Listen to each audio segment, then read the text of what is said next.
And this is institution, usually educational. Um,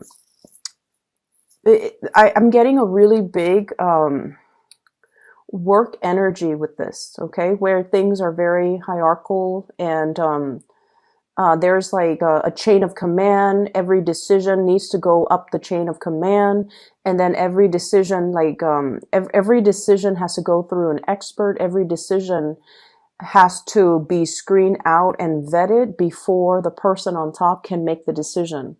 When it's in the reverse position, it's almost like getting really frustrated with this bureaucratic process because everything has to be looked over by higher ups, everything has to be delayed, and just there's a lot of red tape, there's a lot of people with differing agendas, and it's slowing down the process. But once again, I feel like, yes, it is a very archaic, time consuming, possibly inefficient process, but I feel like it needs to happen because all the people that are looking at a situation before they can approve it, before they can decide on the best course of action, they are experts in their field and they're making the decision from their perspective. So you have to respect the process and you have to, allow for this, no matter how slow and frustrating it can feel at the time, you have to allow for the natural process to unfold. This is a card about disagreement here. We have the Five of Swords, and the Five of Swords is winner takes all.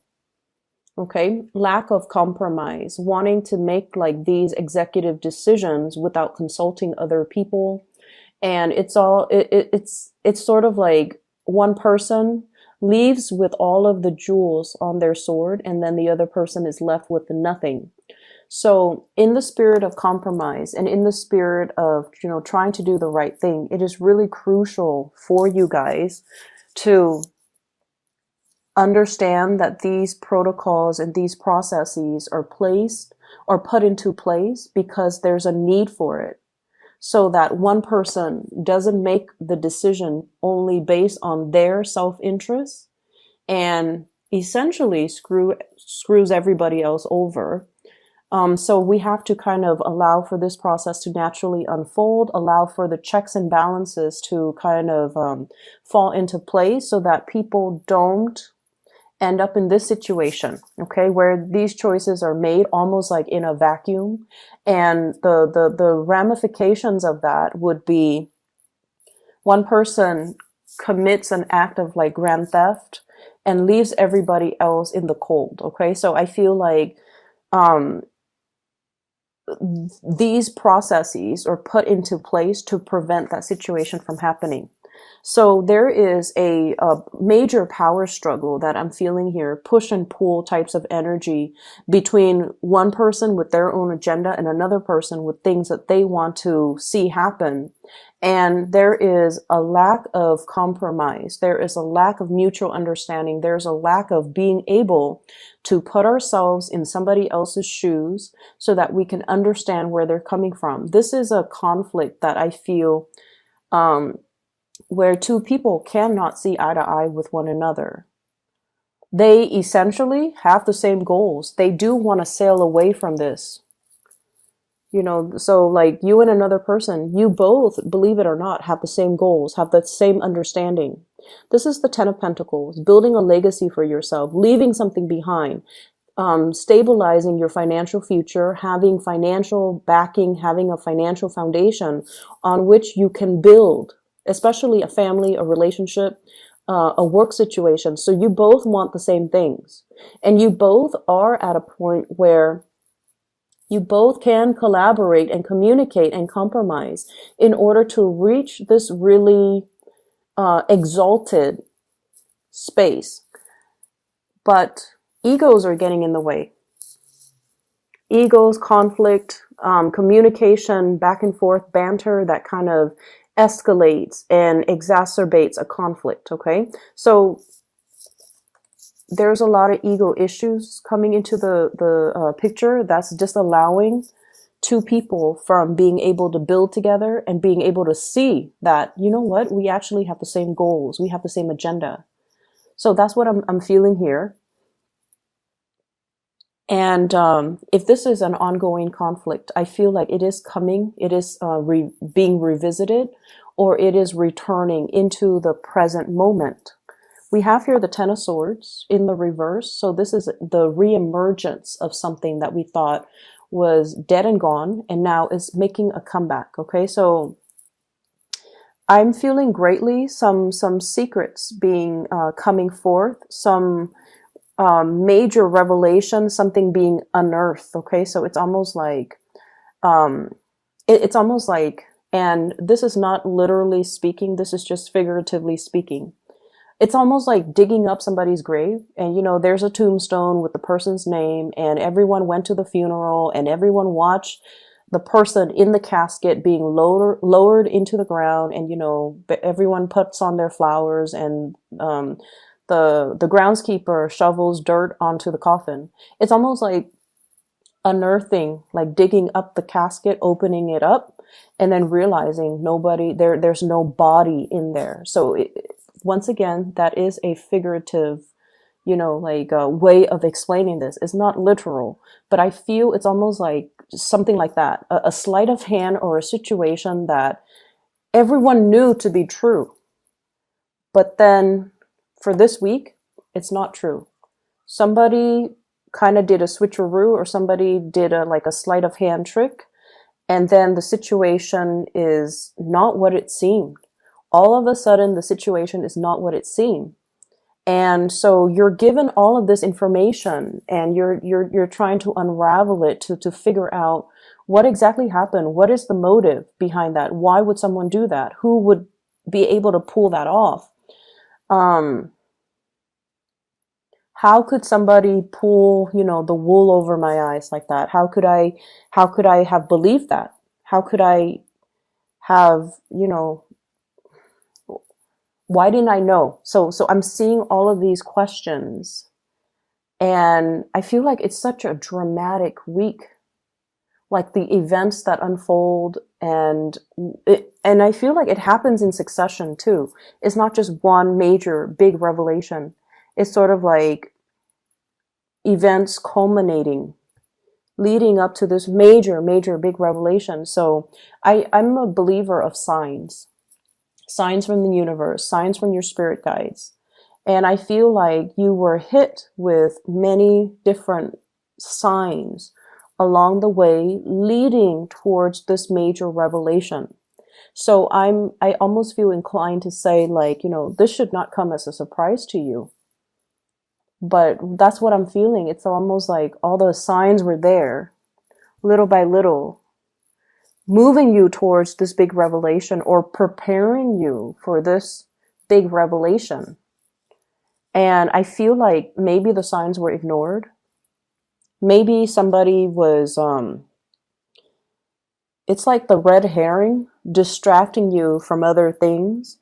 And in the process of being distracted, you were not able to see the signs, or you were not able to, there's a big sleight of hand energy here where I feel like it could come from you, Geminis, or it could come from your environment, okay? But there's something here where it's almost like being so tunnel vision and so focused on some aspect of things, and we're missing the whole picture. So going back to that first image that I saw, I feel like it's shifting sands, okay? It's almost like that mirage in the desert. What we think is our destination, we're heading towards the oasis, and we're trying to find refuge away from the heat and the scorchiness and just the dryness of the desert, heading towards this oasis, and we feel like it's in front of us, but then everything turns out to be a mirage. And then we're left with, you know, these whirlpools of sand that you have to kind of maneuver your way through. So I just see everything as a series of events that allows you to see that everything is very fluid, that everything is like shifting sands under your feet. Needless to say, there is a big need here to be firmly grounded, okay? The decisions that you make, the things that you're planning, and whatever it is that you're planning to do. I feel for some of you, talking to a boss,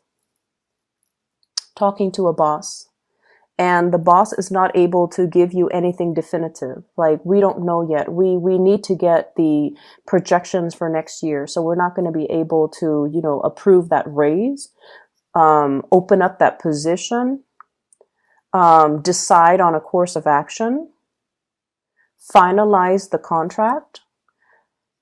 So everything is like on hold, and everything is just like contingent upon other things. So I feel like if that's the case, you might be frustrated. You want to move things along.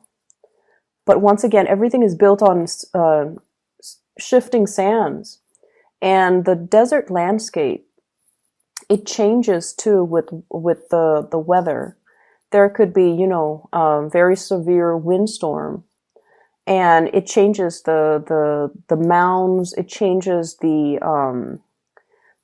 just the landscape. So what was there yesterday might look very, very different the next day. And so if you're used to one way of doing things, you're going to have to quickly adapt to these shifting sands and do things a different way. And it's going to be frustrating because when you're in the midst of this, it is not your place to be able to ask these questions. Why are we switching protocol? Why are we changing our objectives? Why are we changing our agendas? And I would say that, the reason why we have to do this is to accommodate some recent big changes, to accommodate and make room for new things. New things might be better, or to just accommodate the climate that we're in. So I feel like it can feel a little bit frustrating. I see for others too, this is in regards to your significant relationship, okay? There's definitely a situation where things were building up. And I see like concentric circles, small, medium, getting bigger and bigger. So things are culminating in your love relationships. And I feel like many of you have been with somebody or are staying with somebody that you're no longer in love with. And you have flirted with the idea of, divorce, separation, hightailing it out of there are the words that I'm hearing. Like, I don't want to be involved in this anymore. Emotionally, I'm spent. I am no longer emotionally invested in it.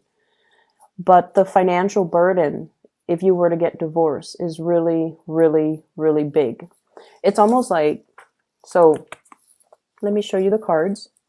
10 of Pentacles, family. 10 of Cups in the reverse. 10 of Cups in the reverse is like no longer seeing eye to eye with the other person, no longer in love with the other person. But here's the catch. 5 of Swords, winner takes all. So if we were to proceed with divorce, separation, one person is going to take everything. So I'm feeling here, there's a lot of paranoia regarding finances, regarding money. And I feel for some of you, this can play out in a divorce proceeding, court proceeding, not wanting to leave a relationship because of financial considerations. For those of you who are traveling, I do see travel and movement. You're obsessively planning over it. Where am I going to stay? What stops am I going to make along the way? Do I have the financial resources? So those of you who are dealing with that, you're going to be fine. You're going to be okay. You're going to sail over your financial woes, okay? And all of it is happening because you're taking the steps and you're doing your due diligence to plan these things. So I definitely see people traveling with a family member, with family, and I feel like it's going to be an expensive trip. It's expensive. but you will be okay, because I feel like, if there's a will, there's a way. The universe will intervene and help. Um, there's a certain amount of luck here too, I feel like necessary luck in order to get things off the ground. Okay. So it is a lot of it has to do with you putting in the effort and the work in order to do your due diligence, in order to do your research, in order to plan things out and lay out a blueprint for yourself. And so the universe is helping you, is sprinkling some lucky, stardust on you to make sure that this venture is going to go the way that you want. But the universe would not have intervened if you just, coasted and not do your portion of the work. Does that make sense? So I feel like there's definitely a certain amount of divine protection and luck coming through to help you through this week. Okay. I'm also seeing as well, I feel like for those in relationships and that you're no longer in love, okay? And when you're no longer in love with another person, you might care about the other person, but the love is not there anymore, or you feel like you have outgrown the relationship, and you almost feel like it's time to go on. Like, it's time for me to move on. But I feel like many of you fear leaving this relationship because it's sort of like the devil that fearing the uncertainty, fearing the whole process about, I have to go out there and date again. Dating is so awkward. And what if I don't find anybody as good as this person that I have right now? What if, I'm too old and I can't find anybody? So I see some of you with that element as well. What if people are after me only for my money? Or even what if I can't find somebody that wants the same things as me? So I see this element about staying in a relationship because of the comfort and the familiarity, and having all these questions as well, like fantasizing about, bachelorhood, the single life, and wanting to go out there and possibly even go after another person, but not being able to take that leap of faith just yet because you have a lot of self-doubt, because you're dealing with self-doubt. I see many of you too having trust issues. It's not prominent, but I feel like it's one of the reasons where, and I feel like the trust issue stems or ties in or exists in conjunction with, what if someone is only after my money? What if somebody's only after my fame? What if somebody is using me kind of like as a stepping stone for their career? Or they're only using me to help them in some way, or they're only using me to boost their status in some way. So I feel like some of you have a lot of fame associated with you, and you're weary about dating because you don't want to be used. You don't want the other person to take advantage of you. There is a person that you are going to be communicating with. You could be single or coupled up. And I feel like there's a lot of fantasies. I'm seeing like, fantasizing about another person. And I'm seeing a lot of electronic communication. Whatever barriers there have been when it comes to communication, when it comes to trying to...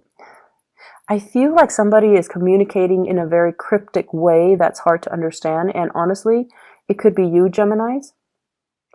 I see like 60% it being you and 40% being the other person mirroring you. So if you're not communicating clearly and succinctly, then the other person's going to give you a dose of your own medicine. If you are communicating very, very clearly and succinctly, clearly yes or clearly no, then the other person is going to mirror you. So in order to improve the communication here, it's like the ball's in your court to try to initiate more honest, thoughtful, and meaningful types of communication. So I feel like there's a lot of electronic communication between you and another person. I'm seeing I'm seeing a fire sign, so Sagittarius, Aries, or Leo. And I'm seeing the fire sign here with the Page of Wands. It's not so much the page energy that I'm seeing, but more like a person that is a little bit more heart on their sleeves, flamboyant, fun, playful. So if you're giving them, you know, um, confusing messages, I feel like they're going to dish it back. And so we have a cycle here that we kind of need to break, and it is within your control, and the ball's pretty much in your court to be able to do that. I see many of you too getting more physically active. I see more lifting weights. I see more like I see somebody bending down and, you know, like squatting or even doing weights or doing repetitions like I see like weight training, strength training. I'm also seeing a lot of people doing a lot of swimming as well, which is it's the winter time, or yeah, it's the winter time in the United States right now. So I don't know how that would work. I guess they would heat up the pools, but I see a lot of swimming. Um, the last thing that I want to mention here is